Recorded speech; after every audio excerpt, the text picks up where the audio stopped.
Hola, ¿qué tal? Vamos a continuar con la lectura de la obra de Sigmund Freud. Estamos en el texto sobre la justificación de separar de la neurastenia un determinado síndrome en calidad de neurosis de angustia. Esto de neurosis de angustia está entre comillas. Es un texto de 1895 y ya estamos terminándolo. Estamos ya en el último capítulo, el capítulo número 4. Es un capítulo todavía más corto que el capítulo 3, que el capítulo 3 fueron poquito más de 5 páginas. Este solo tiene 3 páginas, me parece, pero no quisiera yo prometerles una lectura rápida, sino más bien un trabajo serio. Se trata de destacar el contenido del texto conforme el tiempo en el cual fue escrito, conforme también la intención del autor. Recordemos que este texto, digamos, no era una intención de compartirlo con el público en general, sino de compartirlo entre colegas médicos. Estamos hablando del doctor neurólogo Sigmund Freud de 1895, 1896, en el cual puede ir separando una condición que él llama neurosis de angustia de una condición que en la ciencia de su tiempo se llamaba neurastenia. Ajá. De eso ha tratado todo el texto. Ha sido un texto muy destacado en ese sentido. Es decir, vamos a separar, vamos a identificar, esto es neurosis de angustia, esto es neurastenia. Ajá.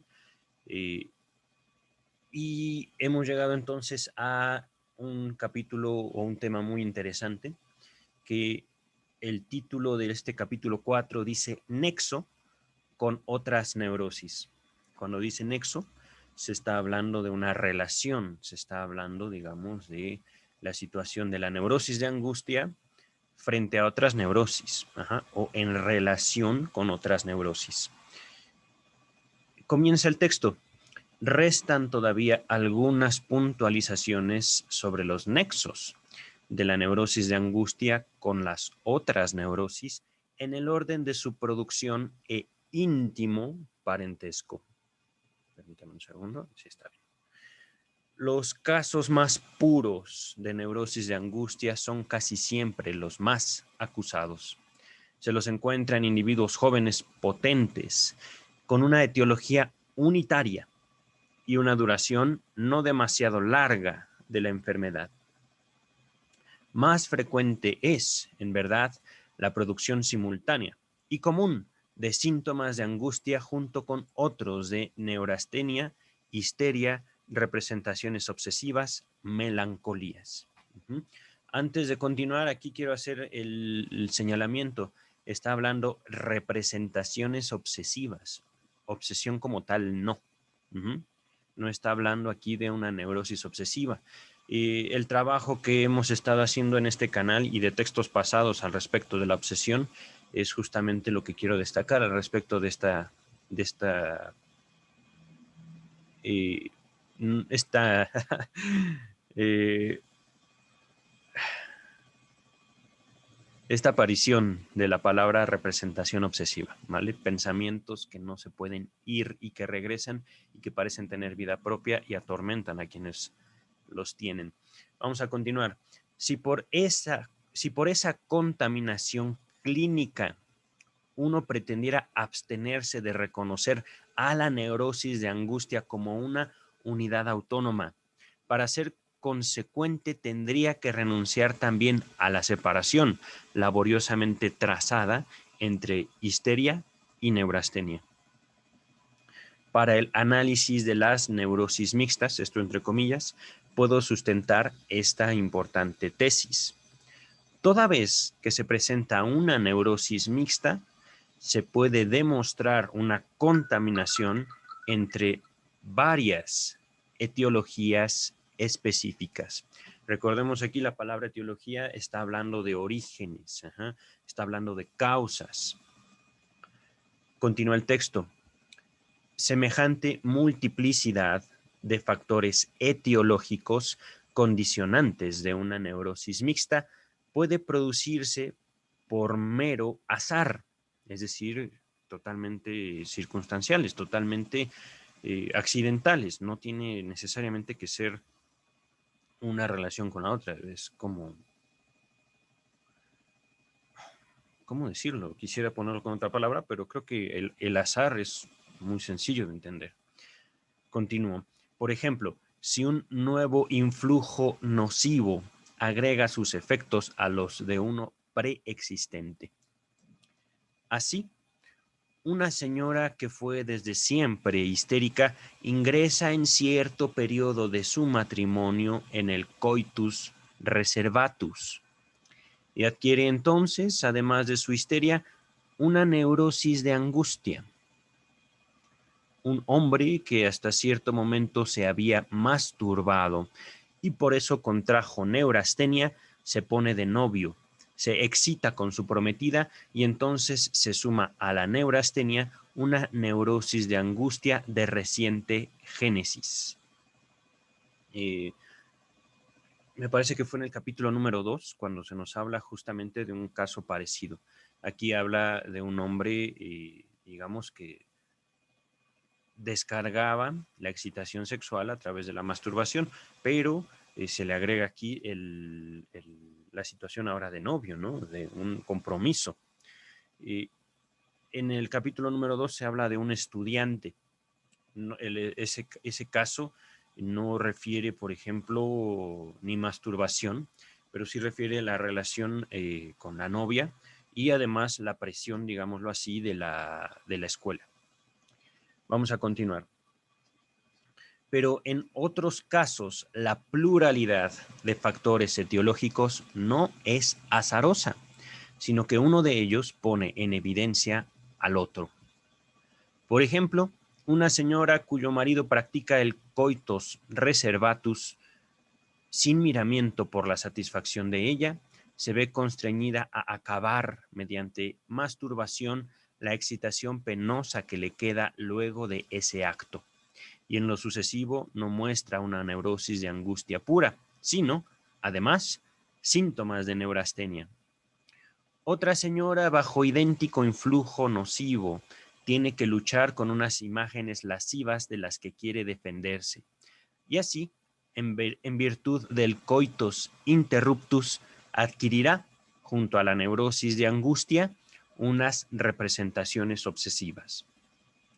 Una tercera, por último, a consecuencia del coitus interruptus, perderá la inclinación hacia su marido. Concebirá otra simpatía que mantendrá cuidadosamente en secreto y a raíz de ello presentará una mezcla de neurosis de angustia y de histeria. Wow. En una tercera categoría de neurosis mixtas, el nexo entre los síntomas es todavía más estrecho, pues la misma condición etiológica provocará simultáneamente y con arreglo a la ley las dos neurosis. Por ejemplo, el esclarecimiento sexual repentino que hemos hallado en la angustia virginal producirá siempre, además de neurosis de angustia, histeria.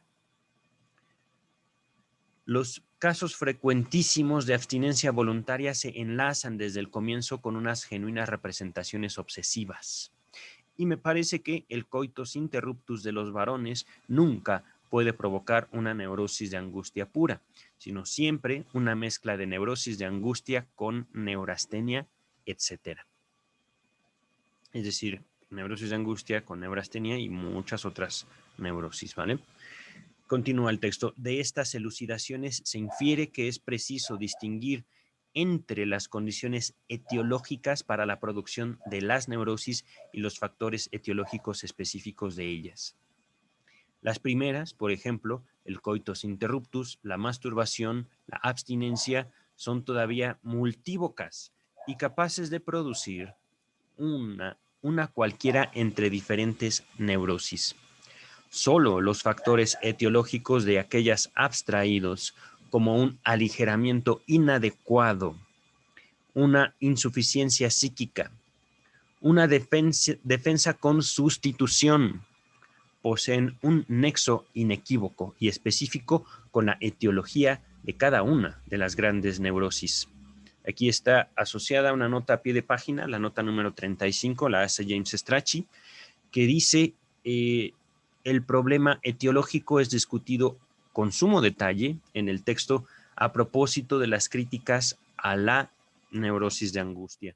Este texto creo que es el que sigue, de hecho. Ahorita vamos a llegar a él. Continúa el texto en el orden de su esencia interna. La neurosis de angustia muestra las más interesantes concordancias y diferencias con las otras grandes neurosis, en particular la neurastenia y la histeria. Con la neurastenia comparte este carácter capital, que la fuente de excitación, la ocasión para la perturbación, reside en el ámbito somático y no, como en la histeria y la neurosis obsesiva, en el ámbito psíquico. Pero, por otra parte, se puede discernir cierta relación de oposición entre los síntomas de la neurastenia y los de la neurosis de angustia, que acaso se expresaría bajo los títulos acumulación de excitación o empobrecimiento de excitación. Esa relación de oposición no impide que ambas neurosis se mezclen entre sí, pero se revela en que las formas más extremas son en ambos casos también las más puras. Con la histeria, la neurosis de angustia muestra en primer término una serie de concordancias en la sintomatología que aún esperan una apreciación más exacta. La aparición de los fenómenos como síntomas duraderos o en ataques, las parestesias agrupadas a modo de aura, las hiperestesias y puntos de opresión que hallamos en ciertos subrogados del ataque de angustia, subrogados, es decir, sustitutos, en la disnea y en el ataque cardíaco, en el acrecentamiento por conversión de dolores acaso justificados orgánicamente. Estos y otros rasgos comunes permiten conjeturar que mucho de lo que se atribuye a la histeria debería incluirse con más derecho en la neurosis de angustia. Antes de continuar,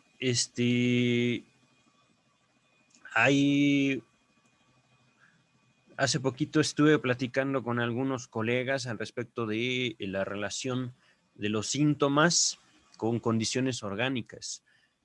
Naturalmente, para el momento de estar grabando este video, la gran mayoría de mis colegas no tienen, digamos, una preparación médica. Yo tampoco la tengo. Por eso es importante que, digo, no se descarte el acudir con un médico para que el médico pueda, en todo caso, verificar la situación orgánica de los pacientes. Ya que el médico compruebe, digamos, el estado del organismo, el estado físico, y pueda o no tratarlo, es entonces cuando podemos intervenir. Entonces sería mucho de utilidad para poder distinguir condiciones puramente somáticas, es decir, del cuerpo, y condiciones también agravadas, condiciones somáticas agravadas justamente desde lo psíquico. Vamos a continuar. Y si se considera el mecanismo de las neurosis, y si se considera el mecanismo de las dos neurosis, tal como hasta ahora hemos podido penetrarlo, se dilucidan unos puntos de vista que hacen aparecer a la neurosis de angustia directamente como el correspondiente somático de la histeria. Aquí, como allí, acumulación de excitación, en lo cual quizá tenga más su fundamento la ya descrita semejanza entre los síntomas, aquí como allí, una insuficiencia psíquica, a consecuencia de la cual se producen unos procesos somáticos anormales. Aquí, como allí, en vez de un procesamiento psíquico, interviene una desviación de la excitación hacia lo somático. Recordemos, somático es del cuerpo. Continúo. La diferencia reside meramente en que la excitación en cuyo desplazamiento o descentramiento se exterioriza la neurosis es puramente somática en la neurosis de angustia, o bien la excitación sexual somática, mientras que en la histeria es psíquica, provocada por un conflicto. Esto es muy importante. Por eso no puede asombrar que histeria y neurosis de angustia se combinen regularmente entre sí.